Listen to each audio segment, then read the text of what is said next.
Have you ever convinced yourself you were dying only to find out it was nothing?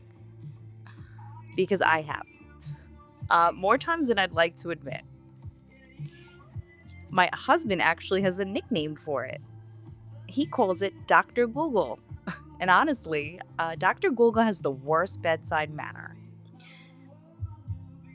Welcome back to Life and Bullshit. Janine, and today I want to talk about something I think so many of us have done. We notice something feels a little off. Maybe it's a headache, a weird pain, a lump.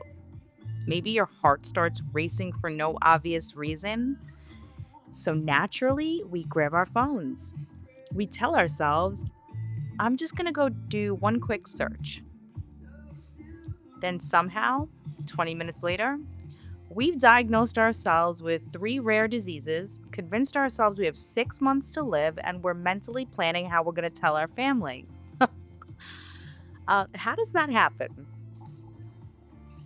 Now, before we go any further, I want to make something very clear. I'm not a doctor.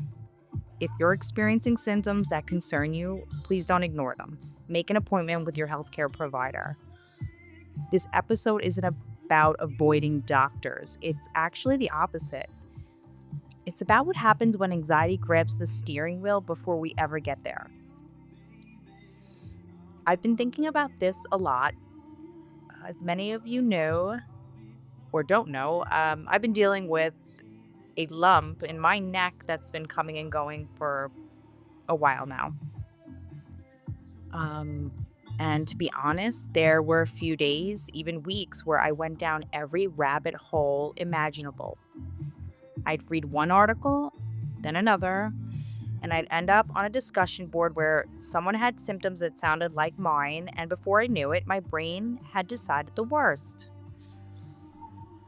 I finally went to the doctor, had an ultrasound.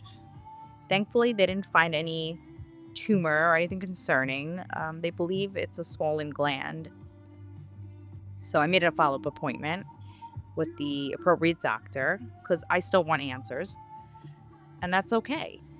Getting things checked out is important. But afterward, I realized something. I spent so much time suffering over stories that weren't true. Stories my anxiety had written before I even had facts. And I don't think I'm alone. I think so many of us aren't actually looking for a diagnosis when we open Google. I think we're looking for certainty. We want someone or something to tell us, you're okay. But Google can't do that. Google gives us information, lots of information, too much information. It gives us every possibility, the common ones, the uncommon ones, and the terrifying ones that happen to 3 people in the entire world. And guess which one our anxious brains choose? That one, every time. I've been learning a lot about the nervous system. One thing that really stuck with me is that our brains are constantly trying to protect us. They don't necessarily care whether we're happy. They care whether we're safe. So when something feels uncertain, our brain starts searching for answers. It thinks it's helping. It thinks if it prepares us for the worst, we'll somehow be safer. But most of the time, all we've done is borrow fear from a future that never happens. That sentence really hit me when I thought about it. How many hours, how many days have I spent suffering over something that never happened? Now, don't get me wrong. There's absolutely nothing wrong with advocating for yourself. If something doesn't feel right, keep asking questions. See another doctor if you need to, and trust your instincts. There's a big difference between advocating for yourself and feeding your anxiety. I started asking myself a different question now.